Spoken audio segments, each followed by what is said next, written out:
The morning sun cast long shadows across the Texas plains as Sarah Miller stepped down from the covered wagon, her worn boots touching the dusty ground for what she hoped would be the last time in weeks.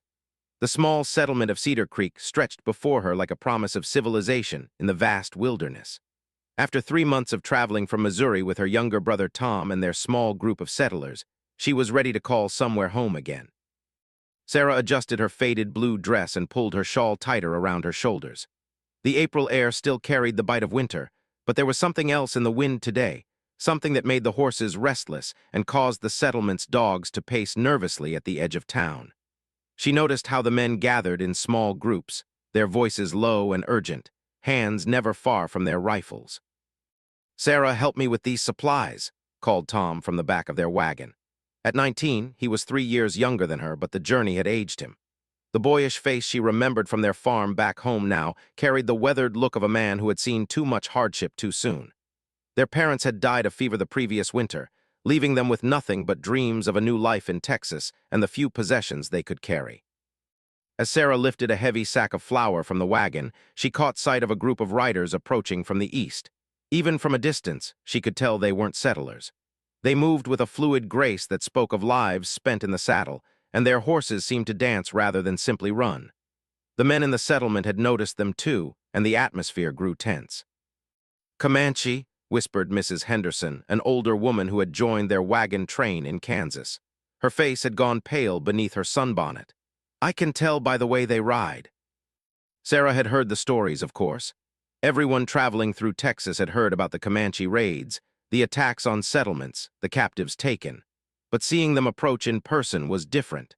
There was something both beautiful and terrifying about the way they moved across the landscape, as if they were part of the land itself. The settlement's leader, a gruff man named Captain Morrison, shouted orders to the other men. "Women and children inside! Men, get your weapons!" The peaceful morning erupted into controlled chaos as families hurried to safety and men took defensive positions behind barrels and wagon wheels. But Sarah found herself frozen in place, watching the approaching riders. There were perhaps a dozen of them, painted for war, their long hair flowing behind them like dark banners. At their head rode a young warrior who seemed to command attention without effort. Even from a distance, she could see the proud way he held himself, the easy confidence in every movement. "Sarah," Tom grabbed her arm roughly, trying to pull her toward the safety of the general store. "What are you doing? Get inside." She allowed herself to be pulled along, but she couldn't stop looking back at the riders. They had stopped at the edge of the settlement now, just out of rifle range, sitting motionless on their horses like statues carved from bronze and shadow. The lead warrior, the one who had caught her attention, seemed to be studying the settlement with the same intensity that she was studying him. Inside the store, the air was thick with fear and whispered prayers. Children clung to their mothers' skirts, and men checked and rechecked their weapons. Sarah pressed herself against the window, ignoring Tom's worried protests, and continued to watch the Comanche warriors. "They're just sitting there," murmured Mr. Patterson, the storekeeper. "What do you suppose they want?" "Nothing good," replied Captain Morrison grimly. "But as long as they stay where they are, we'll stay where we are. Maybe they'll move on." But Sarah sensed something different about this encounter. The warriors weren't positioning themselves for an attack. They seemed to be waiting for something, though she couldn't imagine what. The lead warrior, she found herself thinking of him as the leader, though she had no real reason to assume that, dismounted from his horse and took a few steps forward. Even at this distance, she could see the proud set of his shoulders, the way he moved with a predator's grace. Hours passed in tense silence. The sun climbed higher, and the settlement remained locked in its fearful paralysis. Some of the women had started quietly preparing food, as if the routine of daily life might somehow normalize the situation.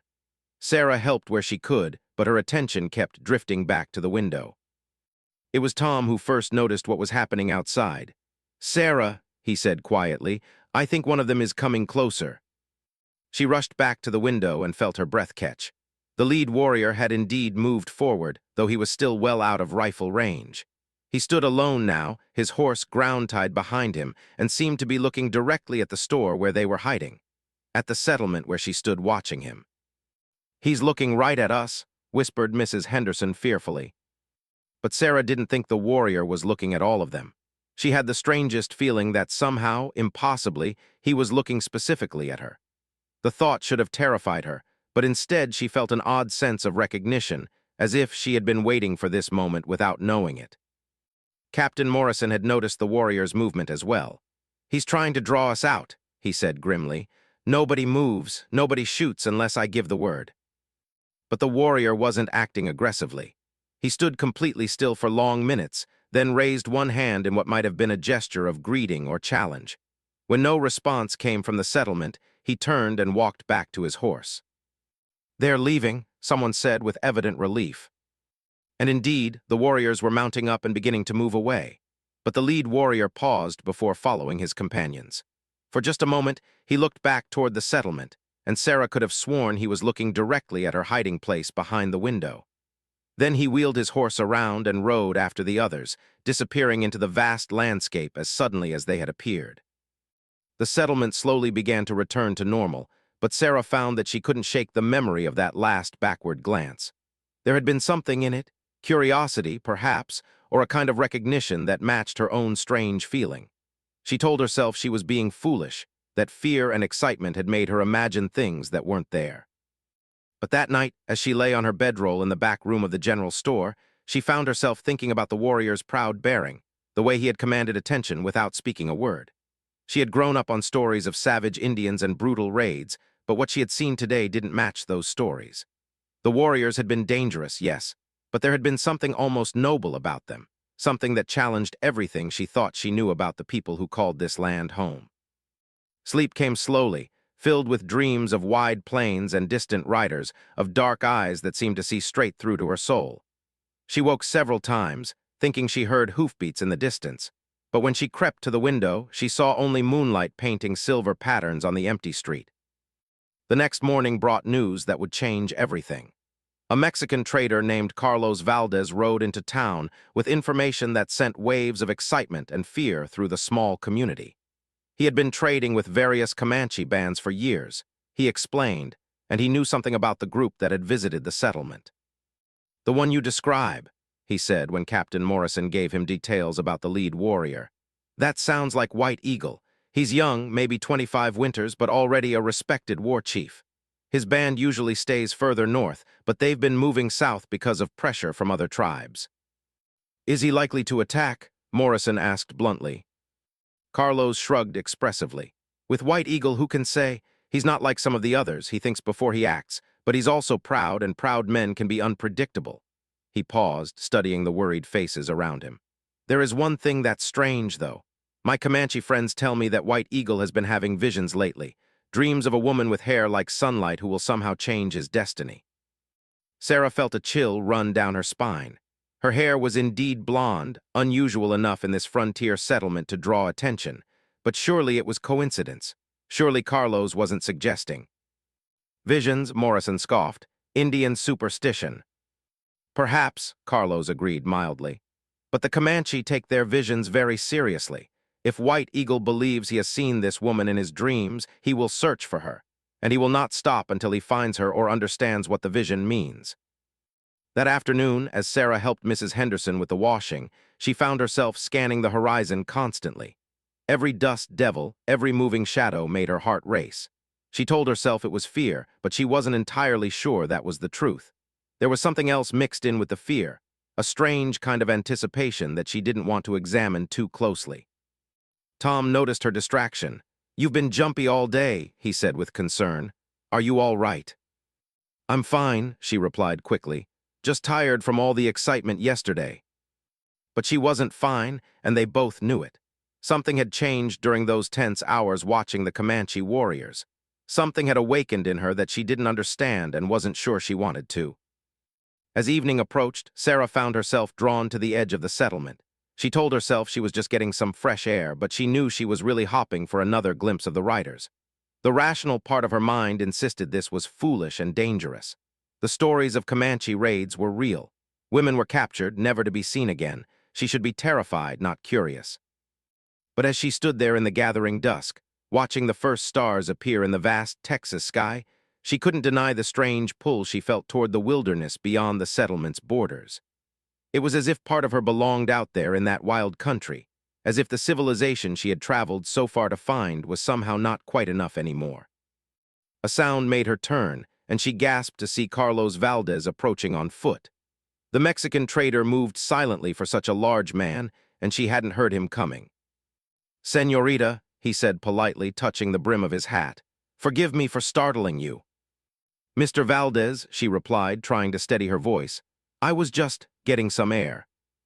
He studied her with dark, knowing eyes. "You are thinking about what I said today, about White Eagle and his visions." It wasn't a question, and Sarah saw no point in denying it. "Do you really believe such things, visions and prophecies?" Carlos was quiet for a long moment. "I have seen many things in my years trading with the Comanche, señorita, things that cannot be explained by the white man's logic.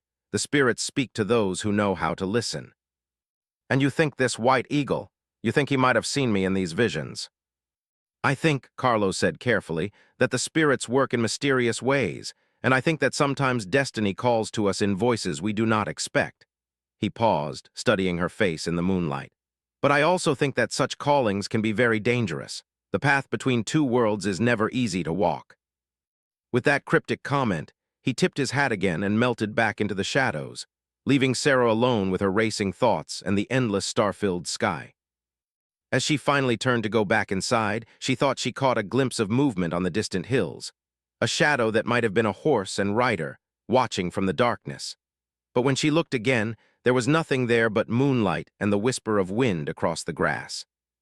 Still, she couldn't shake the feeling that she was being watched, that somewhere out in that vast wilderness, dark eyes were studying the settlement and thinking thoughts she could barely imagine. The feeling should have frightened her, but instead it made her pulse quicken with something that felt dangerously like excitement. Change was coming to Cedar Creek. She could feel it in the wind and see it in the restless movement of the stars. And somehow, she knew that she would be at the center of whatever was about to unfold. 3 days passed without any sign of the Comanche warriors, and life in Cedar Creek began to settle into an uneasy routine. The men still kept their rifles close and posted extra guards, but the immediate panic had faded. Sarah tried to focus on the practical matters of establishing their new life, helping Tom find work at the lumber mill, organizing their few possessions in the small room they rented above the general store, learning the rhythms of frontier life. But the ordinary tasks felt hollow somehow, as if she was going through the motions of living while her real attention was focused elsewhere. She found herself drawn repeatedly to the settlement's borders, always with some excuse, gathering firewood, checking on the horses, helping Mrs. Henderson collect wild herbs for her medicines. Each time, she scanned the horizon for any sign of movement, any indication that the Comanche were still in the area. Tom noticed her restlessness, though he attributed it to natural anxiety about their new surroundings. "You'll feel more settled once we get our own place built," he assured her as they shared a simple breakfast of cornbread and coffee. "Captain Morrison says there's good land available about 5 miles south of here, near the creek. We could have a cabin up before winter if we start soon." Sarah nodded and tried to look enthusiastic, but the thought of permanent settlement felt strangely constraining. She had always assumed that finding a place to call home would bring peace and contentment. Instead, she felt increasingly restless, as if some essential part of herself was missing. It was on the 4th morning that Carlos Valdez returned to the settlement, this time accompanied by a Comanche woman and a young boy who appeared to be her son. The sight of them caused immediate tension among the settlers, but Carlos raised his hand in a calming gesture as he approached Captain Morrison. "These are friends," he announced loudly enough for everyone to hear. "Maria calls the wind and her son Little Fox. They come in peace to trade." Maria was perhaps 40 years old, with graying hair braided with beads and a face that spoke of both strength and sorrow. Her son looked to be about 12, with curious dark eyes that took in every detail of the settlement. They had brought beautiful blankets and intricate beadwork to trade for metal goods and ammunition. Sarah found herself fascinated by Maria, drawn by something in the older woman's bearing that reminded her of her own mother, a quiet strength that seemed unbreakable despite obvious hardships. As the trading proceeded, she gradually moved closer, until she was standing near enough to hear the conversation between Carlos and Maria conducted in a mixture of Spanish, English, and what she assumed was Comanche. It was Maria who first noticed Sarah's presence. The Comanche woman's dark eyes studied her with an intensity that was both unsettling and strangely comforting. There was recognition in that gaze, as if Maria had been expecting to see her.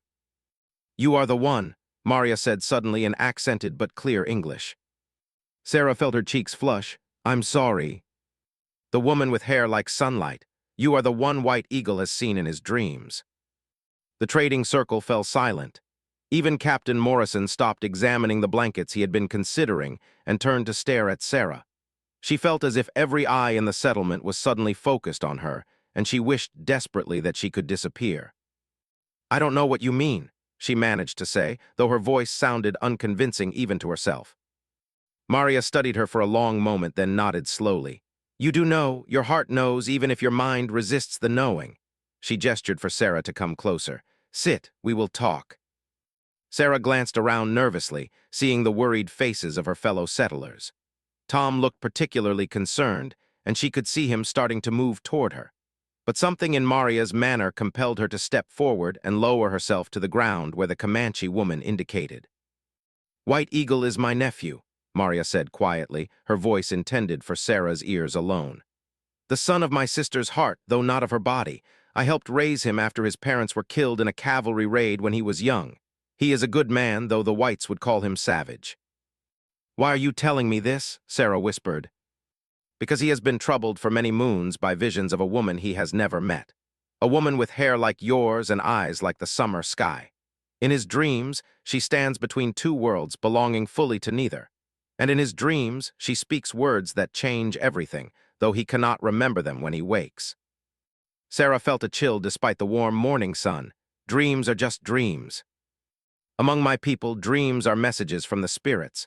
They show us what was, what is, and what may come to pass. White Eagle's visions have been particularly strong because he is at a crossroads in his own life. The old ways are dying, and he must choose how to lead his people into an uncertain future.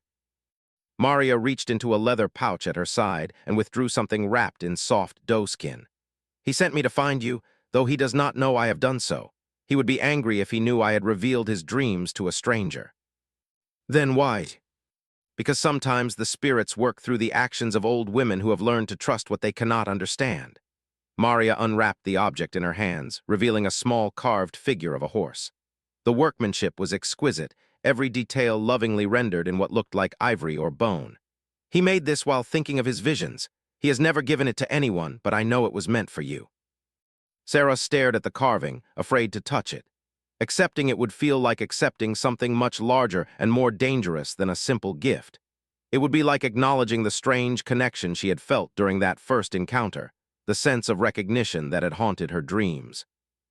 I can't take this, she said, though even as she spoke the words, her hand was reaching toward the beautiful carving. You can and you will, Maria said firmly, pressing the horse into Sarah's palm. Because refusing it would be like denying the truth your heart already knows. The carved horse was warm in Sarah's hand, as if it had been sitting in sunlight. The bone was smooth and polished from handling, and she could feel the care and skill that had gone into its creation. As her fingers traced the flowing lines of the mane, she felt an odd sense of completion, as if she had been waiting for this moment without knowing it. What am I supposed to do with this? She asked, though part of her already knew the answer. You will know when the time comes, Maria replied. But I will tell you this, White Eagle is not the savage your people believe him to be. He is a man caught between worlds, just as you are a woman who does not quite fit in the world she was born to. Perhaps that is why the spirits have brought you together in dreams. Before Sarah could ask what she meant by that, Tom appeared at her side, his face tight with worry and barely controlled anger. Sarah, what are you doing? Get away from her. Sarah looked up at her brother, seeing the fear in his eyes and understanding it completely. From his perspective, she was consorting with the enemy, accepting gifts from people who might be planning to raid their settlement. The rational part of her mind agreed with him entirely, but her heart was singing a different song, one she was only beginning to recognize. It's all right, Tom, she said, tucking the carved horse into her apron pocket. She was just being friendly. Tom didn't look convinced, but Captain Morrison was approaching, and the moment for private conversation was past. The trading concluded quickly after that, with the settlers eager to see their unusual visitors depart. But before Maria left, she caught Sarah's eye one more time. He will come for you, she said, so quietly that only Sarah could hear. When the moon is dark and the coyotes sing, be ready. Then she and her son were gone. riding away into the wilderness as silently as they had come, leaving Sarah with a pocket full of mysteries and a heart full of questions she didn't know how to answer. The rest of the day passed in a blur of ordinary activities, but Sarah felt as if she was sleepwalking through them. Every time she touched the carved horse in her pocket, she felt a jolt of connection to something beyond her understanding. She tried to tell herself it was just a pretty trinket, a curiosity from a culture she didn't understand. But she couldn't shake the memory of Maria's words, "He will come for you." That evening, as the settlement prepared for another nervous night, Sarah found herself once again drawn to the edge of town. This time, Tom followed her, his concern evident in every step. "Sarah, you're scaring me," he said bluntly. "Ever since those Indians came through, you've been acting strange. What did that woman say to you?"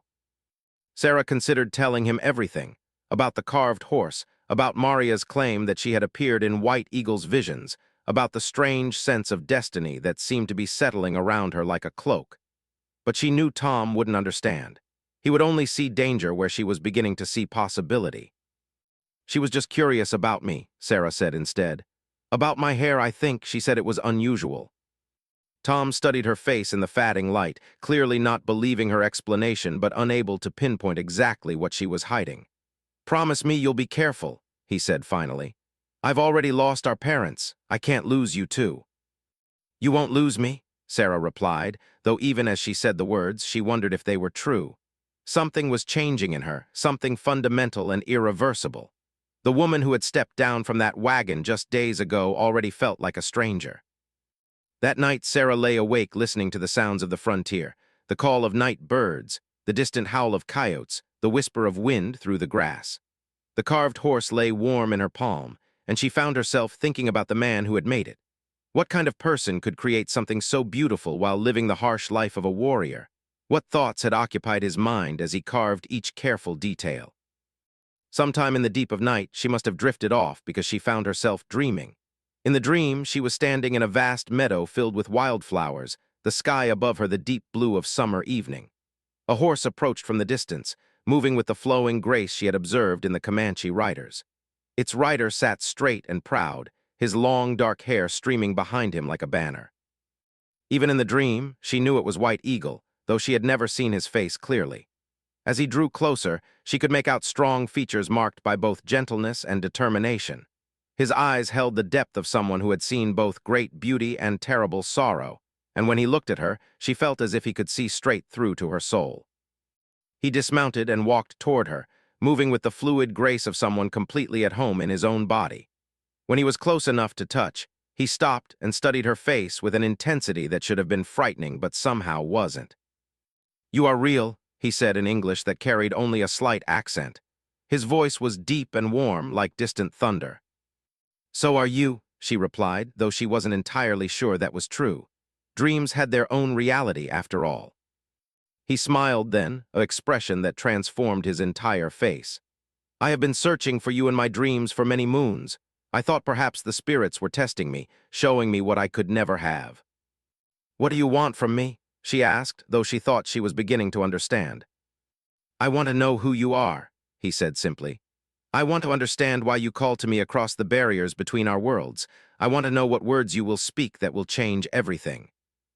Before she could answer, the dream began to fade, and she found herself back in the dark room above the general store, her heart pounding and the carved horse still warm in her hand. But the memory of his smile lingered, along with the strange certainty that somewhere out in the night, a man she had never met was dreaming the same dream. The next morning brought news that sent the settlement into a panic. A ranch about 15 miles north had been raided during the night. No one had been killed, but several horses had been taken, and the raiders had left clear signs of their identity. Comanche arrows stuck in the barn door and symbols painted on the walls. "They're moving closer," Captain Morrison announced grimly as he addressed the gathered settlers. "We need to be ready for anything." But Sarah found herself wondering if the raid had anything to do with her. Had White Eagle grown tired of waiting for destiny to unfold naturally? Was he sending a message, or simply following the patterns of frontier warfare that had shaped this land for generations? As the day wore on and preparations for defense continued around her, Sarah made a decision that surprised even herself. If White Eagle was looking for her, if the spirits had truly decreed some meeting between them, Then perhaps it was time to stop running from whatever was meant to happen. Perhaps it was time to listen to the strange song her heart had been singing since that first moment she saw him on the horizon. That evening, as the settlement settled into its heavily guarded sleep, Sarah quietly gathered a few essential supplies and slipped out into the darkness. She didn't know exactly where she was going, but the carved horse seemed to pulse with warmth against her palm, like a compass pointing toward an uncertain but inevitable future. Behind her, the lights of Cedar Creek grew smaller and smaller, until they were just pinpricks in the vast darkness of the Texas night. Ahead of her lay the unknown, filled with dangers she could barely imagine and possibilities that made her heart race with equal parts terror and exhilaration. She was walking toward her destiny now, though she had no idea what form it would take when she finally encountered it face to face. Dawn found Sarah exhausted and lost, sitting beside a small creek about 10 miles from Cedar Creek. The night had been longer and more frightening than anything she had imagined when she made her impulsive decision to leave the safety of the settlement. Every shadow had seemed to hide potential dangers, every sound had made her heart race with fear. Now, in the pale morning light, the magnitude of what she had done was beginning to sink in. She had no real plan, no clear destination, and very little in the way of supplies. The small bundle she had hastily gathered contained only a loaf of bread, some dried meat, a water bottle, and a blanket. She had been following the general direction that the Comanche riders had taken when they left the settlement, but the vast Texas landscape all looked the same to her inexperienced eyes. She could be anywhere within 100 miles of civilization, and she had no idea how to find her way back. As she sat by the creek, trying to decide what to do next, the carved horse in her pocket seemed to grow warmer.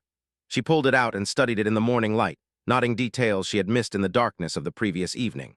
The craftsman who had created this piece had been extraordinarily skilled, capturing not just the physical form of the horse but something of its spirit as well. The flowing mane seemed to move in the breeze, and the eyes held an intelligence that was almost human. A sound made her look up sharply, and her breath caught in her throat. 3 horses were approaching along the creek bank, moving silently through the morning mist.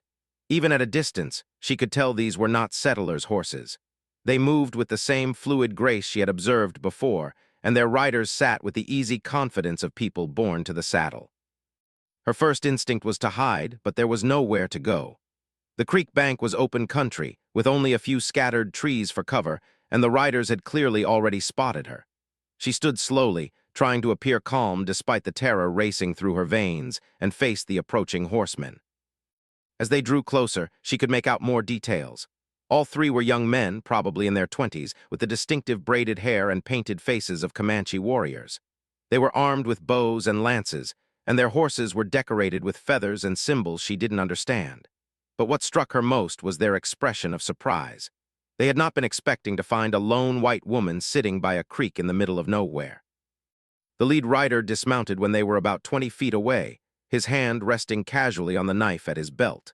He was tall and lean, with intelligent eyes and a face marked by both curiosity and caution. When he spoke, it was in a language she didn't understand, but his tone seemed more questioning than threatening.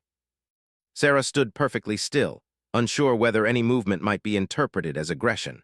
Her hand instinctively moved toward her pocket where the carved horse rested, and she felt a strange sense of calm settle over her. Whatever was about to happen, she realized, had been inevitable from the moment she first saw White Eagle on the horizon. The warrior who had dismounted took a step closer and spoke again, this time in broken English. "You, alone."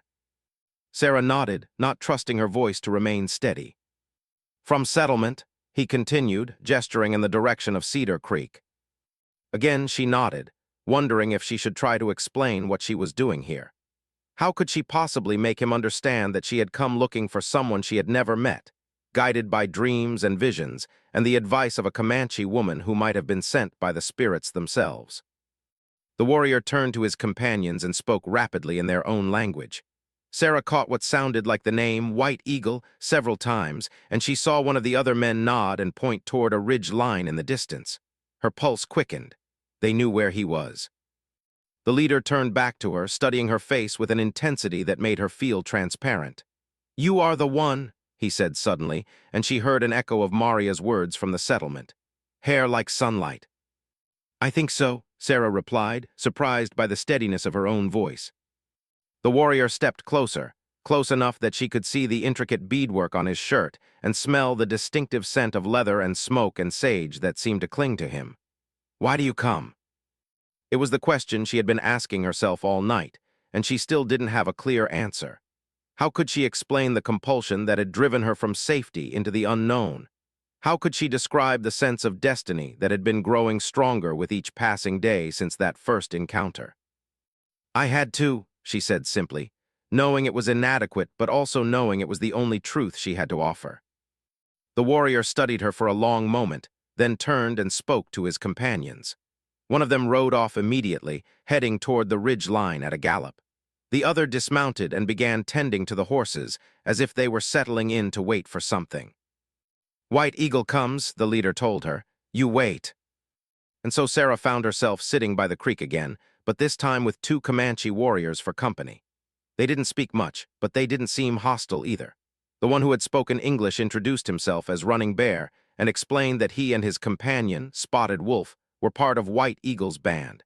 They had been hunting when they found her, and now they would wait for their war chief to decide what to do with this unexpected development. As the morning wore on, Sarah found herself oddly comfortable in their presence. Running Bear spoke some English, learned from traders like Carlos Valdez, and he seemed genuinely curious about her decision to venture alone into Comanche territory. When she tried to explain about the dreams and visions, he nodded seriously, as if such things were perfectly normal.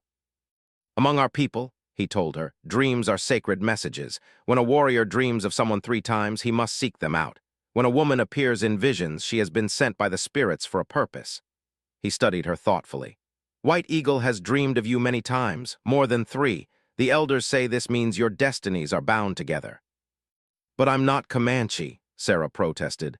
"I don't understand your ways or speak your language. How can our destinies be connected?"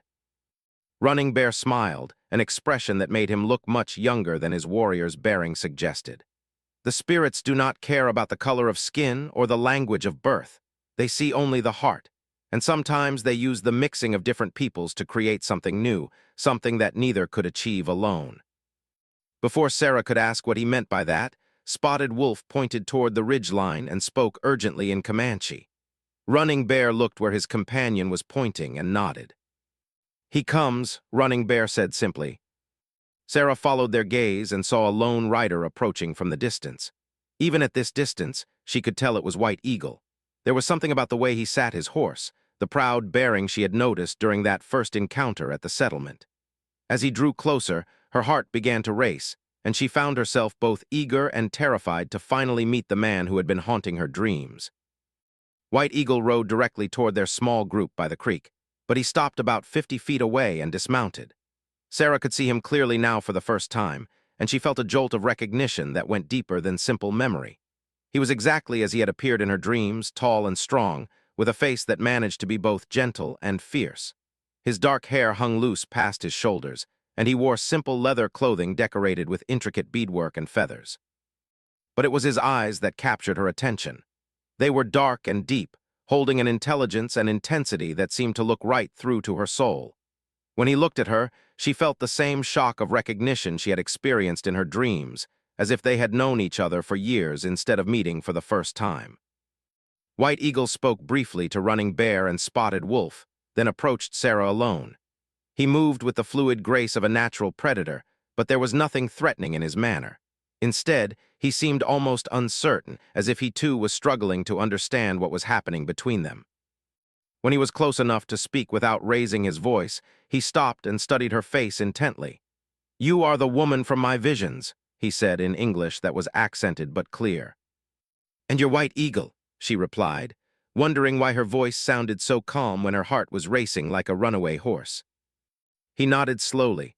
"I am called that by some. Among my own people I am Ayana Tohono, White Eagle who soars." He paused, his gaze never leaving her face. "What are you called?" Sarah Miller." "Sarah," he repeated, as if testing the sound of it. "It is a good name, strong." They stood in silence for a moment, each studying the other, trying to reconcile the reality with the dreams they had both experienced. Sarah found herself noting details that hadn't been clear in her visions. The small scar along his left temple, probably from some long-ago battle. The way his hands moved expressively even when he wasn't speaking. the subtle humor that lurked in his dark eyes despite his serious expression. "Why did you come here?" he asked finally.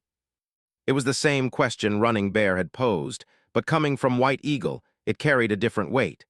She sensed that her answer would determine what happened next, not just for her but possibly for both their peoples. The stakes felt enormous, though she still didn't fully understand what was being decided. "Because I had to," she said, echoing her earlier response. "Because every night I dreamed of you, and every day I felt like I was living someone else's life. Because a wise woman told me that sometimes destiny calls to us in voices we don't expect." White Eagle's expression softened slightly at her words. "You spoke with Maria Calls the Wind." "Yes, she said you had been having visions of a woman with hair like sunlight. She said I was that woman." She spoke truly. White Eagle took a step closer, close enough that Sarah could see the flecks of gold in his dark eyes. "For many moons you have visited my dreams. You stand in a place between worlds and you speak words that change everything. But I could never remember what you said when I woke." Sarah felt a strange, tingling sensation, as if the very air around them was charged with possibility. "What do you think it means?" "I think," White Eagle said slowly, "that the spirits have brought us together for a purpose neither of us yet understands. I think you have traveled far from your people, and I have traveled far from mine, so that we might meet in this place and discover what we are meant to learn from each other." He reached into a leather pouch at his side and withdrew something that made Sarah gasp. It was another carved horse, almost identical to the one Maria had given her, but slightly larger and with different markings. The craftsmanship was the same exquisite quality, every detail lovingly rendered. "I carved this one while thinking of my visions of you," he explained. "My aunt took the other to find you, though I did not know she planned to do so until it was done." He held out the carving. "They are a pair, meant to run together across the plains of both dream and reality." Sarah pulled the first horse from her pocket and held it beside the one White Eagle offered. The two carvings were clearly meant to complement each other, like two parts of a single story. When she placed them side by side in her palm, they seemed to complete some pattern she couldn't quite comprehend. "What happens now?" she asked, though part of her was afraid to hear the answer. White Eagle was quiet for a long moment, his gaze moving from her face to the horses in her hand and back again. "Now we must decide whether to follow the path the spirits have laid before us, even though we cannot see where it leads." He paused. "Your people and mine have been enemies for longer than either of us has been alive. There has been much pain, much blood, much hatred between our worlds." But Sarah sensed there was more to what he was saying. "Perhaps that is exactly why the spirits have brought us together. Perhaps they grow weary of the endless cycle of violence and seek to break it through the joining of two hearts that see beyond the color of skin to the truth beneath." His voice dropped to barely above a whisper. "I have been searching for a way to lead my people toward a future that does not end in their destruction. The old ways are dying, and we must find new ways to survive. Perhaps you are part of that answer."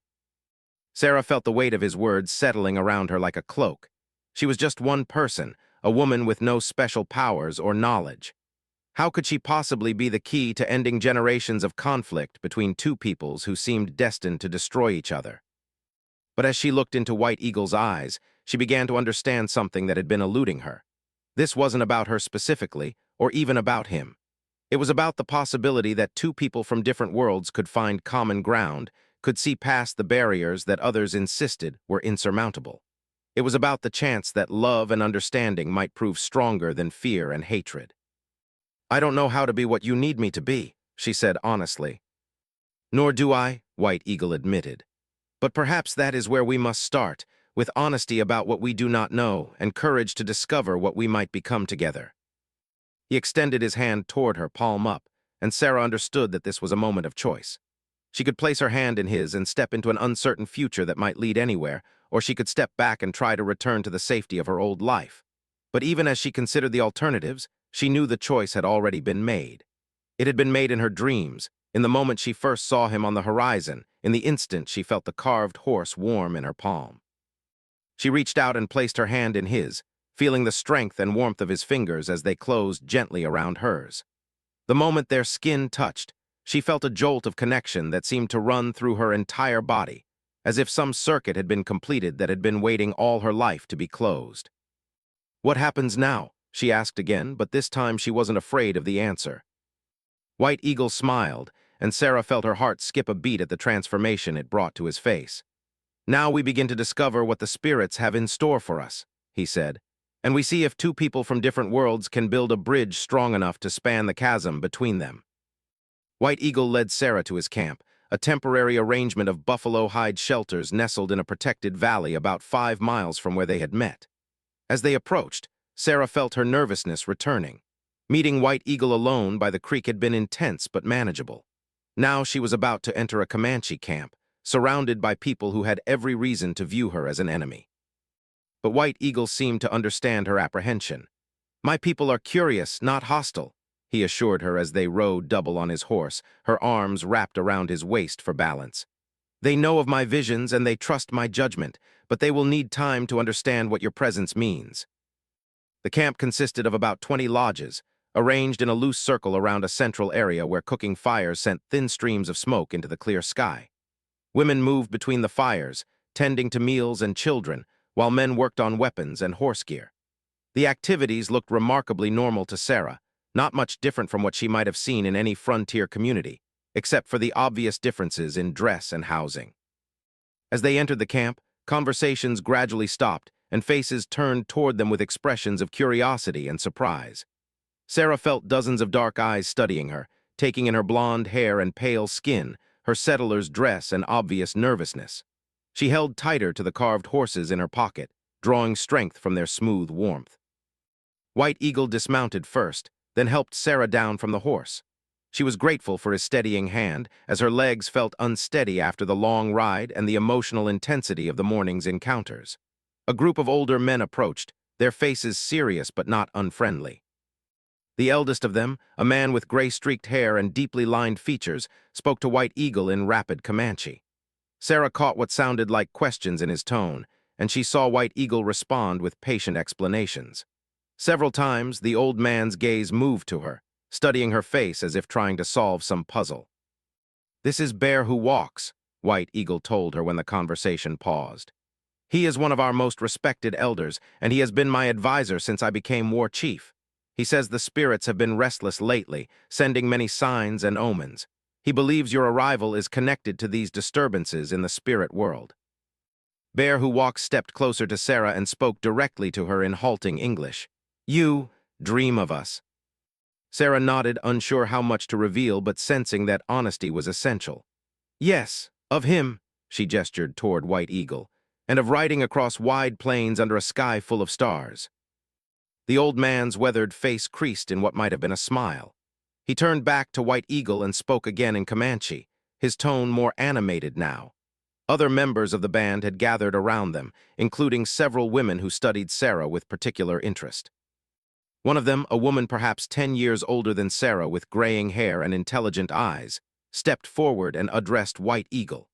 From the respect in everyone's manner toward her, Sarah guessed she held an important position in the band.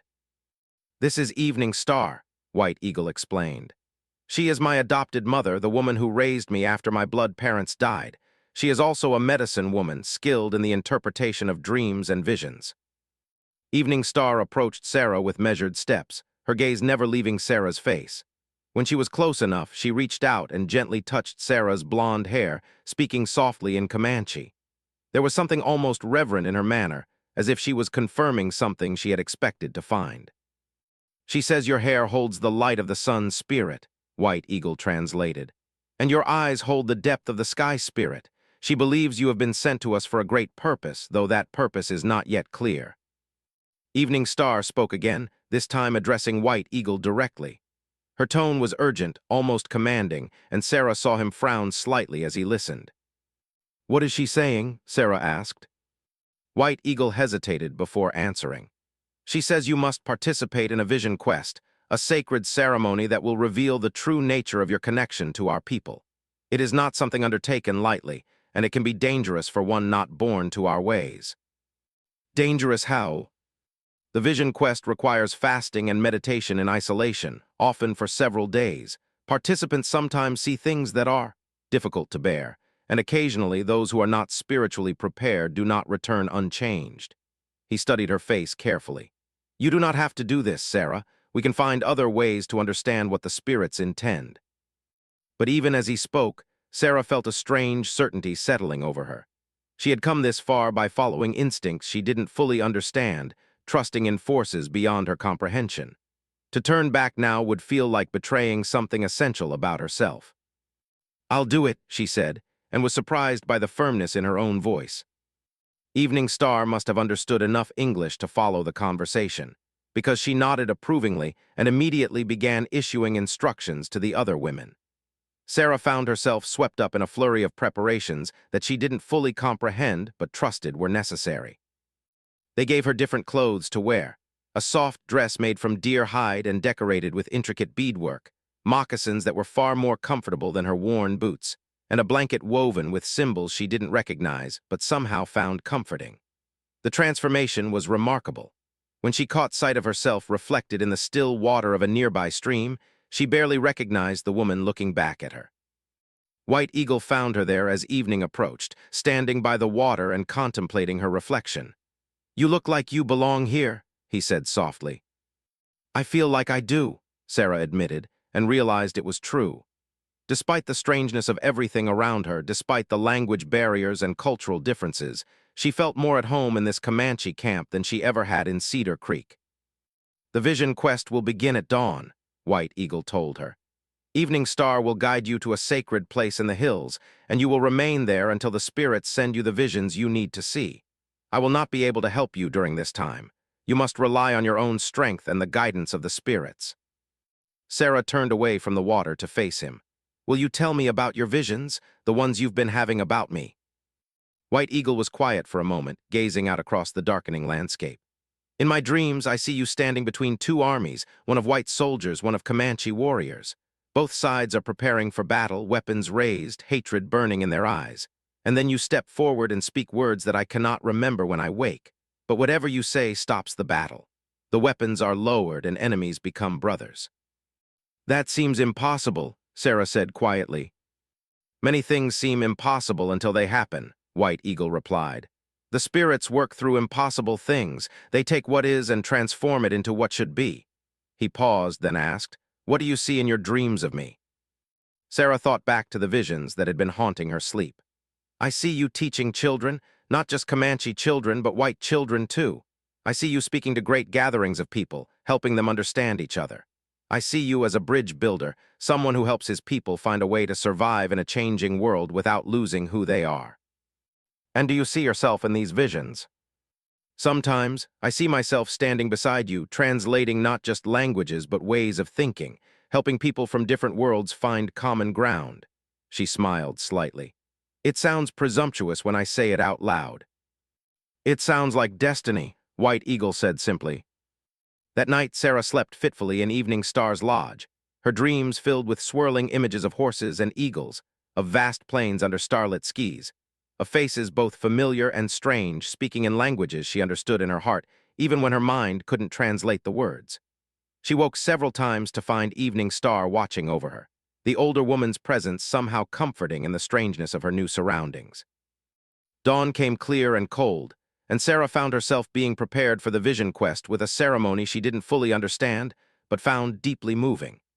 Evening Star painted symbols on her face with pigments made from clay and plants, each mark accompanied by words in Comanche that sounded like prayers or blessings. White Eagle came to see her off, but he kept his distance, explaining that too much contact with others could interfere with the spiritual preparation. Still, when their eyes met across the camp, Sarah felt that jolt of connection again, stronger now than ever. "Trust the spirits," he called to her as Evening Star led her toward the hills. "And trust yourself." The sacred place turned out to be a small cave high on a rocky hillside, overlooking the vast expanse of the Texas plains. Evening Star left her there with only a water bottle and a small bundle of sacred herbs, explaining through gestures, and the few English words she knew that Sarah must remain until the visions came.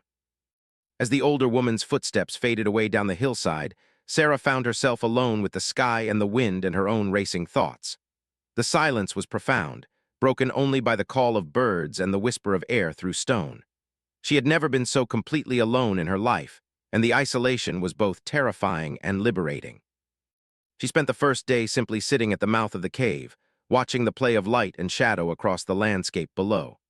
As her hunger grew and her mind quieted, she began to notice things she had never perceived before.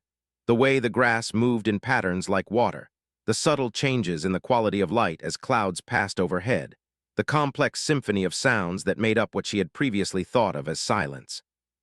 On the second day, weak from fasting and lightheaded from the thin air of the high place, Sarah began to see things that might have been hallucinations or might have been the visions evening star had promised. She saw vast herds of buffalo thundering across endless plains, their numbers so great they shook the earth.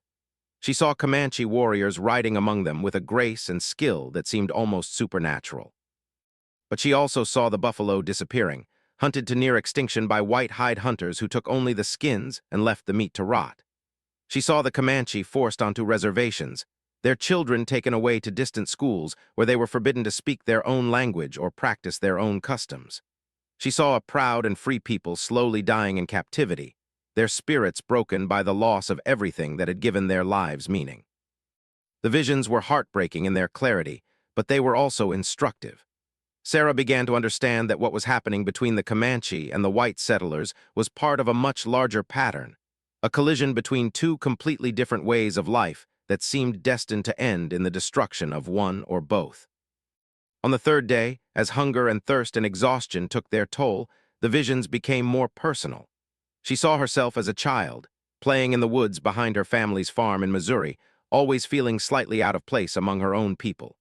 She saw the restlessness that had driven her family to pull up roots and head west, the same restlessness that had driven her from the safety of Cedar Creek to seek out the unknown. And she began to understand that she had always been meant for this moment, this place between worlds. She had been born with one foot in each culture, belonging fully to neither but capable of understanding both. Her destiny was not to choose between them, but to help them find a way to coexist. It was on the fourth day that the most powerful vision came. Sarah found herself standing in a great council lodge, filled with representatives from dozens of different tribes and settlements. At the center sat two figures, a woman with blonde hair wearing a dress that combined elements of both white and Comanche fashion, and a man with long dark hair whose bearing spoke of both warriors' strength and diplomats' wisdom. The woman was older than Sarah was now, marked by years of struggle and triumph, but her face was unmistakably Sarah's own.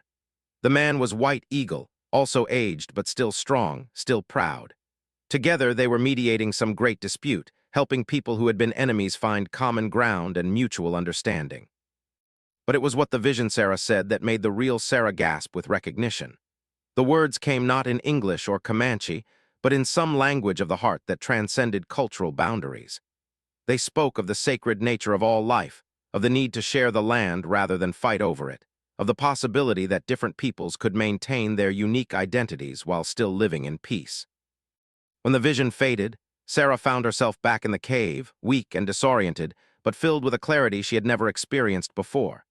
She understood now what White Eagle's dreams had been trying to tell him, what words she would speak that would change everything.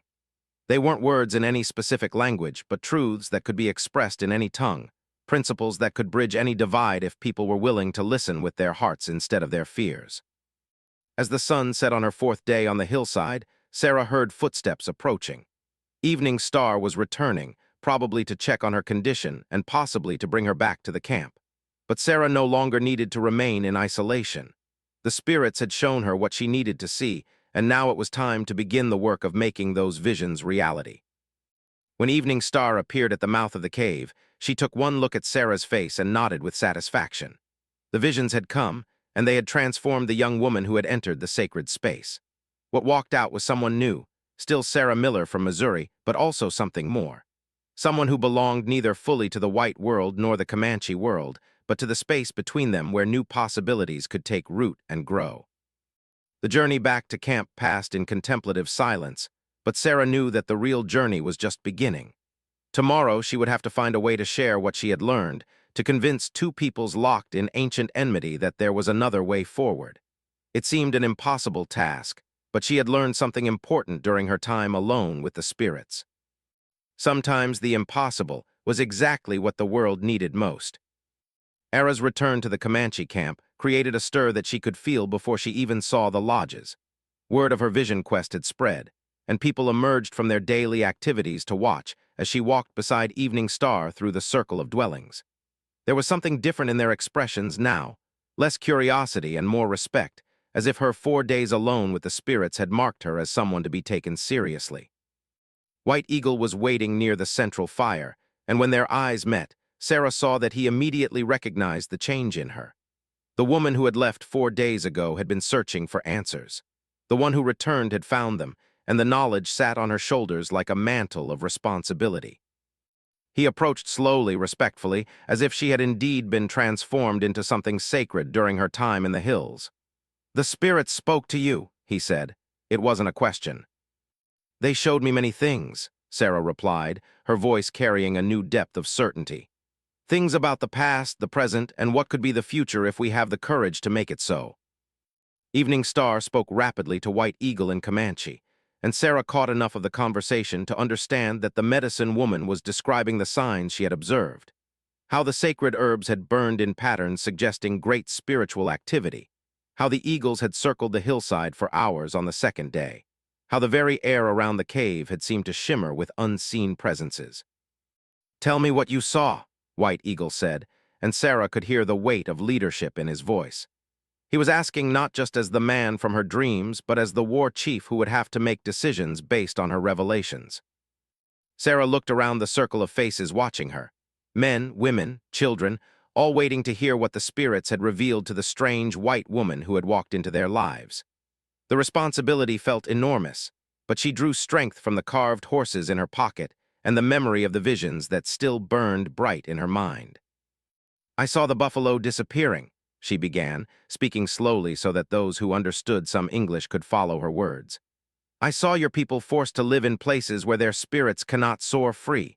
I saw children taken from their families and taught to be ashamed of who they are." The crowd stirred uneasily at these words, and she saw several warriors' hands move instinctively toward their weapons. These were not easy truths to hear, especially coming from someone who looked like their enemies. "But I also saw another path," Sarah continued, her voice growing stronger. "I saw Comanche and white settlers sharing the land instead of fighting over it. I saw children of both peoples learning from each other, growing strong by understanding different ways of life. I saw leaders like White Eagle helping to build bridges between worlds that have been apart too long." White Eagle translated her words into Comanche for those who needed it, and Sarah watched the faces in the crowd change as they absorbed what she was saying. Some looked skeptical, others hopeful, still others confused. But all were listening with the intense attention that sacred visions deserved. "The spirits showed me that the fighting doesn't have to continue," Sarah said, addressing White Eagle directly now. "There is enough land for everyone if we learn to share it. There are enough resources for all if we stop wasting them in war. But it will require leaders who can see beyond old hatreds, who can imagine a future different from the past." Bear Who Walks stepped forward and spoke at length in Comanche, his weathered face serious. White Eagle listened carefully, then turned back to Sarah. "He asks what you would have us do," White Eagle translated. "The whites take our land by force, kill our buffalo, break every treaty they make with us. How can we trust people who have proven themselves untrustworthy so many times?" It was the heart of the matter, the question that had to be answered before any progress could be made. Sarah thought of her own people back in Cedar Creek, of their fear and suspicion of the Comanche, of their genuine belief that the only good Indian was a dead Indian. The hatred and mistrust ran deep on both sides, fed by years of violence and misunderstanding. "I understand the anger," she said slowly. "I've seen what my people have done, and I know why yours fight back. But I've also seen what happens if we continue on this path. It ends with the destruction of everything beautiful about both our ways of life." She moved closer to the fire, feeling its warmth on her face as she searched for words that could bridge the vast chasm between worldviews.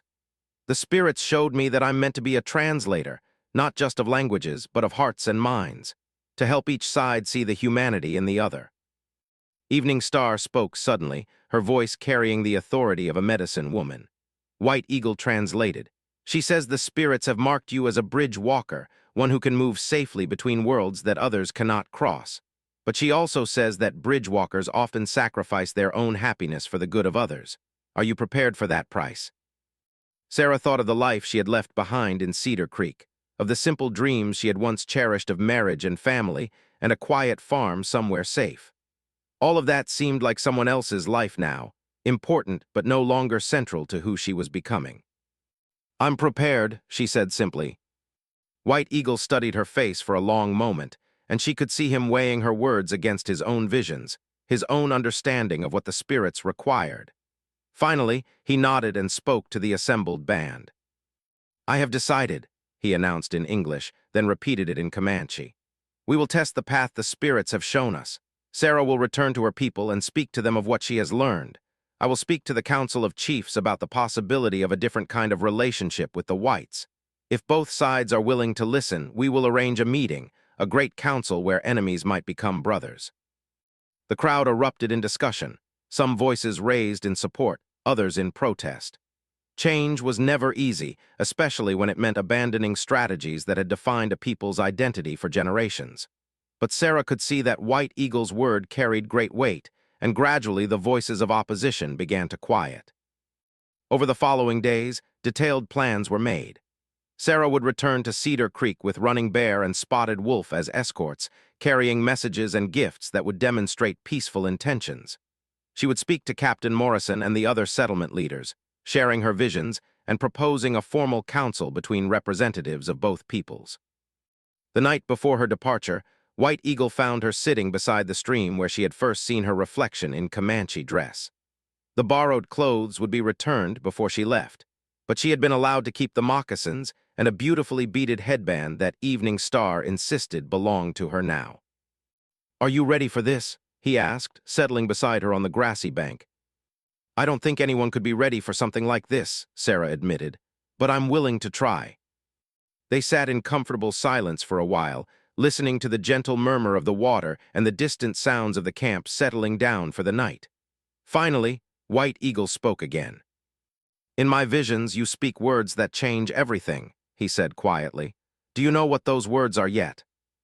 Sarah thought about it, remembering all the conversations and arguments and passionate speeches she had heard over the years. People trying to justify their positions, defend their actions, convince others to see things their way. Words used as weapons, as shields, as tools of manipulation. "I think," she said slowly, "the words that change everything are the ones that come from truth instead of fear. When people stop trying to prove they're right and start trying to understand what's really happening. When they choose to see each other as human beings instead of enemies." "And you believe you can speak such words to your people?" "I have to believe it," Sarah replied.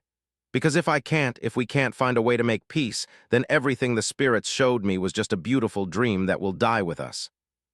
White Eagle reached into his medicine pouch and withdrew something that made Sarah's breath catch. It was a third carved horse, even more beautiful than the others, running with its head high and its mane streaming in an invisible wind. The craftsmanship was extraordinary, but what made her gasp was the small rider on its back, a figure that was unmistakably female, with flowing hair and determined posture. "I carved this while you were on your vision quest," he explained. "The spirits guided my hands, and when I was finished, I understood something I had not seen before. You are not just the woman from my dreams. You are the spirit of change itself, riding into a new future and calling others to follow." He placed the carving in her hands, and as her fingers closed around it, Sarah felt that familiar jolt of connection amplified tenfold. It was as if all the spiritual energy of her time with his people was concentrated in this small piece of carved bone, ready to sustain her through whatever lay ahead. "When you speak to your people," White Eagle continued, "remember that you carry the hopes of both our nations. Remember that the spirits chose you not because you are perfect, but because you are brave enough to try when others would give up." The next morning dawned gray and misty, but Sarah felt a clarity of purpose that had nothing to do with the weather. She had put her own clothes back on, but she carried a small bundle of Comanche gifts, the beaded headband, a beautiful blanket, and several pieces of artwork that demonstrated the sophistication of Comanche culture. The ride back to Cedar Creek passed quickly, with Running Bear and Spotted Wolf maintaining a respectful distance while ensuring her safety. As they crested the final hill before the settlement came into view, Sarah felt her stomach tighten with nervous anticipation. She was about to ask her own people to consider something that went against everything they had been taught to believe. The first person to spot their approach was Tom, who had been working in the fields outside town. Sarah saw him drop his hoe and run toward the settlement, shouting her name. Within minutes, half the population had gathered in the main street, staring in amazement at the sight of Sarah Miller returning in the company of two Comanche warriors. Captain Morrison emerged from his house with his rifle in hand, but he didn't raise it when he saw that the Indians were making no threatening moves. "Sarah Miller," he called out, his voice a mixture of relief and suspicion. "Where the hell have you been?" "Learning things that could save all our lives," Sarah replied, dismounting from her horse and walking slowly toward the crowd of her former neighbors. "If you're willing to listen." Tom pushed through the crowd and grabbed her in a fierce embrace, tears streaming down his face. "I thought you were dead," he whispered. "I thought they had killed you." "They saved me," Sarah said gently, pulling back to meet his eyes. "And now I need to help save them and us from a future none of us wants." Over the next several hours, Sarah told her story to the assembled settlers. She spoke of her dreams, of her time with White Eagle's band, of the visions the spirits had granted her. She described the Comanche people not as the savage enemies of frontier legend, but as human beings struggling to survive in a rapidly changing world. The reaction was mixed. Some, like Mrs. Henderson, listened with open hearts and minds. Others, particularly some of the men who had lost friends and family to Indian raids, remained skeptical and hostile. Captain Morrison was cautious but willing to consider the possibility that negotiation might be preferable to endless warfare. "You're asking us to trust people who have been our enemies," he pointed out. "People who have killed our friends and stolen our livestock." "And they could say the same about us," Sarah replied. "Both sides have committed acts they're ashamed of.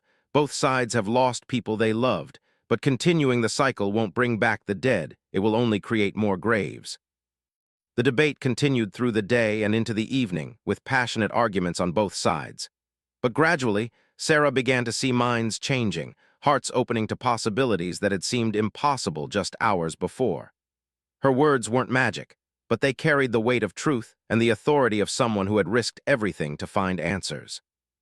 When Captain Morrison finally called for a vote on whether to meet with White Eagle and his representatives, the result was closer than Sarah had hoped, but decisive enough to proceed. They would send a delegation to a neutral location where both sides could speak openly about the possibility of peace. As the meeting broke up and people drifted back to their homes, Tom approached his sister with an expression of mixed admiration and concern. "You've changed," he said simply. "You're not the same person who left here a week ago." "No," Sarah agreed, fingering the carved horse with its female rider that White Eagle had given her. "I'm not. I'm who I was always meant to be, but I just never knew it before." 2 days later, the historic meeting took place in a grove of cottonwood trees halfway between the Comanche camp and Cedar Creek. Representatives from both sides gathered in a circle, with Sarah and White Eagle serving as mediators. The initial tension was palpable, with men from both cultures keeping their hands near their weapons despite the agreed-upon truce. But as the hours passed and Sarah translated not just words but meanings, helping each side understand,